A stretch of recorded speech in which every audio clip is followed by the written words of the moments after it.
Everyone keeps saying it's never been easier to make money. And on the surface, that sounds true. You have the internet, tools, platforms, information, everything right in front of you.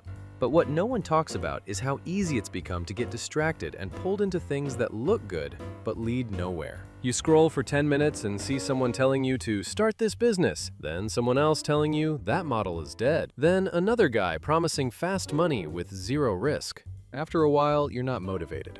You're just overwhelmed. And instead of building something real, you keep jumping from idea to idea, hoping one of them magically works.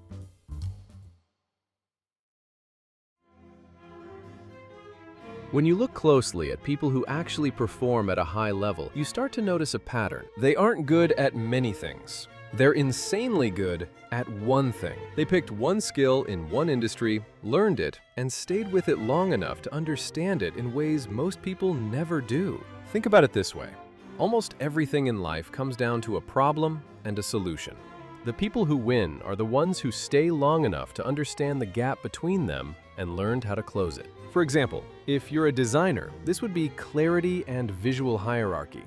For a filmmaker, this would be pacing and visual storytelling. And instead of chasing advice from everywhere, focus on the people who already mastered the skill you chose and pay attention to how they think. Read their books, study their work. The more you truly understand your craft, the further ahead you'll be than anyone else chasing the same goal. You need money to make money.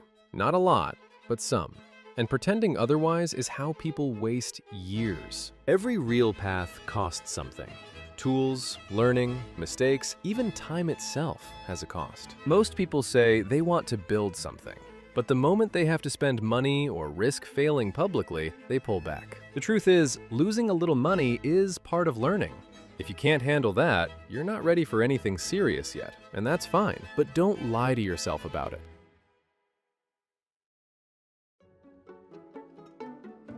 Competition isn't something you need to beat right away. It's something you need to understand first. It shows you the level of work people are already paying for and the kind of thinking that actually survives. When you look at the ones doing well, don't copy their moves. Try to understand why they made them and what they chose to ignore. That awareness saves you years of guessing before you even start. And you also need to accept something else. There will always be people ahead of you. Some had better environments, better education, better timing. Denying that doesn't make you strong, it just makes you delusional. Once you accept it, you stop comparing and start playing it smarter.